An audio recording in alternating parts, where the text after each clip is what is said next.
Plus, সব খবর সব সময়। বীরভূমে উপপ্রধানের বাড়িতে বোমা মারার ঘটনায় গ্রেপ্তার এক। বীরভূমের শান্তিনিকেতন থানার অন্তর্গত লায়েক বাজারে কঙ্কালীতলা গ্রাম পঞ্চায়েতের উপপ্রধান মামুন শেখের বাড়িতে বোমাবাজির ঘটনায় একজনকে গ্রেপ্তার করেছে শান্তিনিকেতন থানার পুলিশ।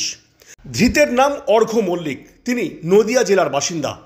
লায়েক বাজারের ঝর্ণাডাঙ্গায় ঘর ভাড়া নিয়ে থাকতো সে।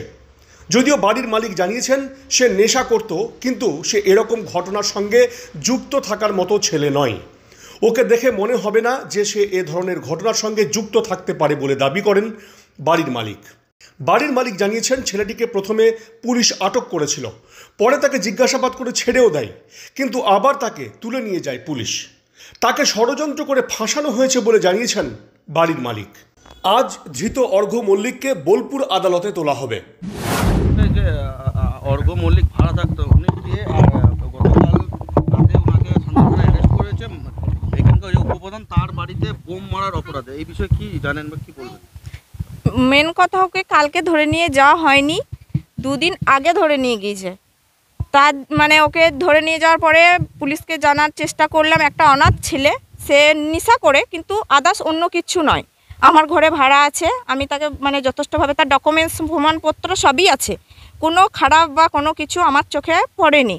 ঠিক আছে, ওই ছেলেটাকে দেখে মনে হয় না যে ছেলেটা ওরকম কোনো কিছু করতে পারে, বা কেউ ভাবতে পারবে না কোনো দিন। কিন্তু যেহেতু ছেলেটাকে এরকম করে টর্চার করা হচ্ছে, ছেলেটাকে নিয়ে যাওয়া হয়েছিল। তারপরের দিনকে এখানকার আমাদের যে আলেপ নেতা আছে, উনি বলার পর ছেলেটাকে ছেড়েও দেওয়া হলো। তারপরে আমার বাড়ির সামনে এসে জামিন করে নিয়ে আসার পরে, থানার থেকে ছেড়ে দেওয়ার পরে সঙ্গে সঙ্গে বাড়িতে ঢুকিনি মাত্র ছেলেটাকে আবার নিয়ে যাওয়া হয়।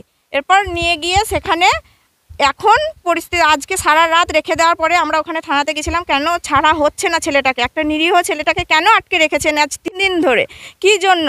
তখন আবার উল্টে চাপ, এখন আজকে যেহেতু শোনা যাচ্ছে যে ছেলেটা নাকি মানে না, উপপ্রধানের বোমের কথা বলেনি, ওইটা কি বললো, ডাকাতি করছে বা ডাকাতি কেসে ওকে দেওয়া হয়েছে, এটাই শুনলাম। আর যেহেতু আমার ঘর থেকে তুলে নেওয়ার কারণ হচ্ছে এখানকার যে মেম্বার, তার সঙ্গে আমার মানে দুটো কথা হয়েছে, তাই জন্য ওকে এরকমভাবে ফাঁসানো হচ্ছে। সূত্রটা অ্যাকচুয়ালি আমার সঙ্গে, আমার ভাড়াটের সঙ্গে নয়। হ্যাঁ, আদার্স অন্য কিচ্ছু নয়। আর ওই ছেলেটা এখানকার নয়, ও যেহেতু চিনে না জানে না কোনো কিছু, আমরা ওইসবের মধ্যে নেই। শুধু এরকম ফাঁসানোর জন্য চক্রান্ত করা হয়েছে মাত্র। ছেলেটার বাড়ি হচ্ছে আজকে, এই ছেলেটা আছে এখানে 6 মাস হয়ে গেল। হ্যাঁ, ছেলেটা নিরীহ ছেলে, কাজ কাম করে, ওর নদিয়া বাড়ি।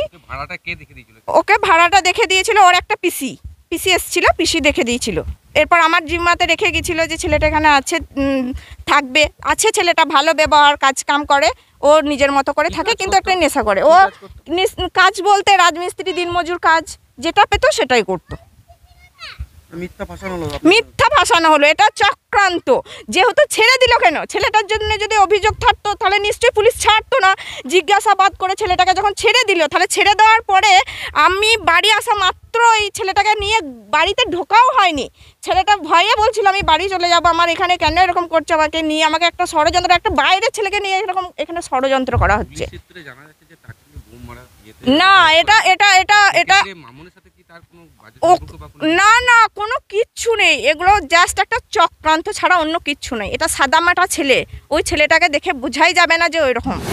পাড়া প্রতিবেশী, আমি একটা জনপ্রতিনিধি, পাড়া প্রতিবেশী আমাকে কমপ্লেন করেছিল যে এখানে উচ্চ লোককে ভাড়া দিয়েছে এবং এখানে দিনরাত নেশা করছে, রাত্রিবেলায় গালাগালি ঝগড়া সবসময় করে, তারপর নেশা করে এসে চুরিপুটি করে আসে, এসব আমাকে পাড়ার লোকে আমাকে কমপ্লেন জানিয়েছিল। তার জন্য ওকে আমি বলেছিলাম যে এখানে এই ভাড়াটিয়াটাকে তুলে দিতে হবে, তার জন্য এরকম আমার জন্য বলছে। সেক্ষেত্রে মামুনের বাড়িতে, উপপ্রধানের বাড়িতে বোমার কেসে কীভাবে? দেখুন, আমি তো সেটা বলতে পারবো না। আপনি তাকে ছাড়িয়ে দিয়েছিলেন? না, দেখুন, অ্যারেস্ট করছে, এসে কান্দাকাটি করলে যে দোষী, সে প্রশাসন তো তাকে শাস্তি দেবেই, ওটা তো স্বাভাবিক। যে নির্দোষ তাকে বিবেচনা করে দেখবে প্রশাসন, তাকে ছাড়বে। আমি বলছি বলে ছাড়বে এটা তো কোনো ইয়ে নয়। বাড়ি মালিক এটাও অভিযোগ করছে যে আসমা, যে বুথ মেম্বার, তিনি নাকি তাকে অ্যারেস্ট করিয়েছেন এবং ফাঁসিয়েছেন। সেক্ষেত্রে কোথাও না কোথাও প্রশ্ন উঠে যাচ্ছে, তাহলে কি উপপ্রধান মামুন শেখ তার নিজের বাড়িতে নিজেই বোমা মারা করেছে? দেখুন, এই ছেলেটা আমি জানি এই মামনের পার্টি অফিসে মামনের সঙ্গে 24 ঘন্টা বসে থাক, প্রায় দেখেছি ওই পার্টি অফিসে বসে থাক। এবার আসমা হলো মামনের কাছে, মামনের গাড়িতে এসে একসঙ্গে পার্টি অফিসে আসে, পঞ্চায়েত আসে, আপনারাও দেখেছেন। এবার আসমা কী করছে আসমার ব্যাপার, এবার প্রশাসন বুঝবে প্রশাসনের ব্যাপারটা। হ্যাঁ, এটা তো বুঝতেই পারছেন জলের মতো পরিষ্কার। আসমা অ্যারেস্ট করাইছে বলছে, হ্যাঁ একটু জলের মতো পরিষ্কার, আসমা বোমা মারা করিয়েছে হয়তো, দিয়ে অ্যারেস্ট করাইছে। তার বাড়িতে বোমা নিজেরাই মারা করেছে। হ্যাঁ তাই তো, জলের মতো পরিষ্কার, আপনারা তো বুঝতেই পারছেন। দীর্ঘ 5 যুগেরও বেশি সময় পথ চলা বীরভূমের এক এবং একমাত্র বনফুল ক্যাটারার অ্যান্ড ডেকোরেটার্স এবার নিয়ে এসেছে বনফুল ইভেন্ট ম্যানেজমেন্ট। আপনার ভাবনা আমরা ফুটিয়ে তুলব বাস্তবে। সম্পূর্ণ আধুনিক আঙ্গিকে Banaful caterer and event management system আপনার অনুষ্ঠানকে করে তুলবে চিরস্মরণীয়।